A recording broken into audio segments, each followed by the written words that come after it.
Hi everyone, my name is Shruti and I am a bibliophile and singer living in New York City.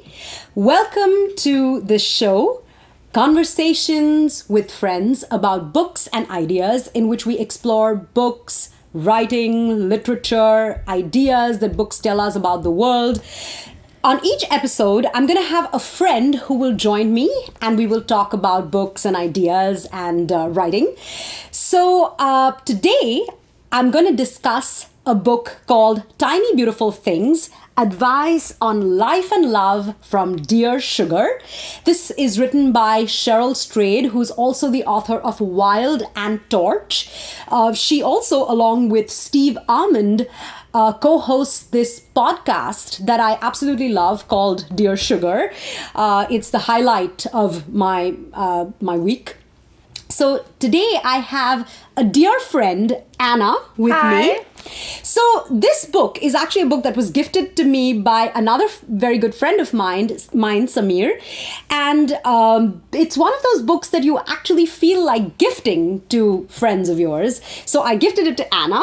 And Anna, why don't you tell us about your experience with the book? So I didn't actually know anything about the book when Shruti gave it to me. Here it is for your visual reference. So I knew that she had written a book that had recently been made into a movie. This is Wild, but I wasn't familiar with her. And when I received the book from Shruti, I thought, oh, this is perfect. It's sort of these short advice column answers. It'll be great for the morning commute. And really had no expectations for the book at all. And actually was crying on my morning commute because the book was so moving. It's a very, very powerful book, I think. So basically, Cheryl Strayed was an advice columnist on a literary website called The Rumpus, and it was an anonymous advice column. People didn't know she was the person giving advice. And she had selected a number of her favorite columns for this book, and they are incredibly powerful and moving. Mm-hmm. Well, thank you so much, Anna. I think that I found the book deeply moving as well. And just as you said, I mean, I had certain biases, certain preconceived notions about advice columns, because the advice columns that I had read in books and magazines over the years seemed to be very dismissive, for one. Some of them sort of aimed to be witty or funny. And some of them, I think, committed the cardinal sin, I think, of advice giving, which is that they would superimpose the writer's own values or what had worked for them or what they thought should work for everybody upon the needs of the person or the experience of the person who was writing in. So, for example, I've actually seen some advice columns in which somebody in their mid or late 20s would write in for relationship advice, and the person giving the advice would actually say something to the effect that, well, you know, you're at the age where maybe you should think about settling down, which I thought is not good advice, because everyone's experiences, everyone's developmental stages, everyone's needs, etc. are different. Everyone's values are different. So yes, absolutely, this book was sort of like a revolutionary reading experience for me and very, very moving indeed. So Anna, why don't you tell us a little more about the book and what made it so moving or what made it so unique? So I think for me, I completely agree with you that advice columns tend to be trite, superficial, too short to really give very personal or meaningful advice that's relevant for an individual. They're sort of general advice that could be applied to a lot of people, I think, because the format is typically short. But these questions that people write into her are actually quite lengthy often. There's a lot of personal information in the questions, and she gives sort of these very lengthy, detailed replies. And I think there are a number of things that make her answers so unique. And I know you and I have discussed before, but perhaps you want to start with sort of, you made a literary reference, and perhaps you want to talk about that example. Okay, so one of the things that I was telling Anna that I really liked was the use of word origins. So there was this one letter I remember where a girl wrote in asking for advice about how she is not very confident because she didn't go to a prestigious college or something along those lines. And what was so beautiful was that Cheryl Strayed actually said that the word prestige is derived from the Latin prestige, which means conjurer strix. So this word prestige that we've come to associate with accomplishment and earning respect actually has its origins in make-believe and deception and trickery. And it's really beautiful how she sort of uses that as a springboard for a conversation about what is it that you really want versus what is it that you want others to feel about you, or how do you want them to perceive you, etc. So that's one example, the use of word origins, to get to the bottom of things.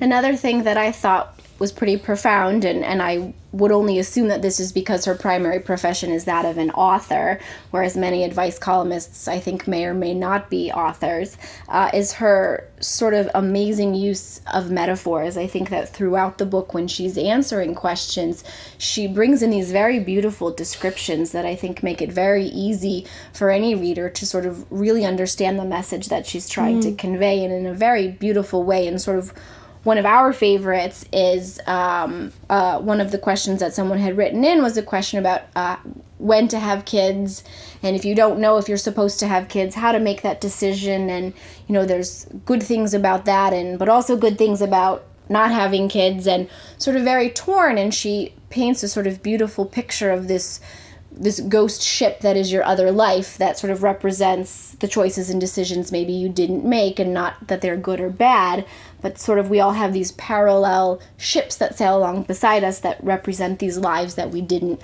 take. And I think it really was just a beautiful way to answer this woman's question, and sort of make readers understand the message that she's trying to convey. And I think she does that throughout the book with sort of these very eloquent metaphors.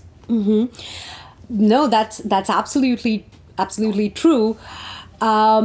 So anything else that you want to talk about? Since you're asking, why, yes. I think one of the other things that she's sort of fantastic about is in these very murky questions that people have written in, sort of with all these personal details and emotional topics, where there are probably a number of points within the question that she could sort of choose to address the reader's difficulties. She sort of manages in all of the sort of mess to pull out sort of the crux of the person's question, and sort of really hone in on sort of the underlying issue that might not be so salient sort of on a quick read through. And I think one particular place where she does this is when someone had written in with a question about whether or not he should move with his wife. I believe his wife had some addiction issues and was trying to move closer to family for additional support, but he had reasons for staying behind. And there were all sort of these difficult life questions. And then sort of at the very end of the person's question, there was one tiny line about, how he didn't want to be like his father.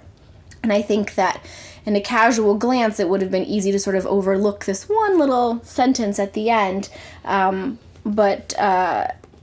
But she was sort of able to just pick that right out and sort of make that sort of the foundation of her answer to this person, that it wasn't about the wife or the family or the addiction or this and that, but sort of it was really about this personal ambivalence within himself that had more to do with his own upbringing. And I would think most advice columns that we read in Cosmo magazine or somewhere else are sort of not so poignant. The other thing that really stood out for me, and I think for Anna as well, was the use of self-disclosure. So at this point, let me just disclose that both Anna and I are psychiatrists. We're trained to be psychiatrists.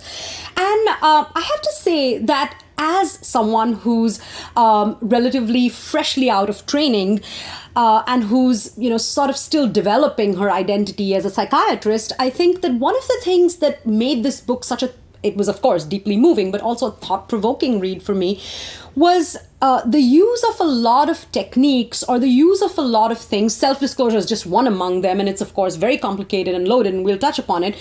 But the use of a lot of techniques and strategies and approaches that I think that we were either not encouraged to do during our training, or sometimes we were actively discouraged from doing them, or we were taught to be very, very careful, very, very cautious about them. So that's a transition to the next section of this conversation, of this episode,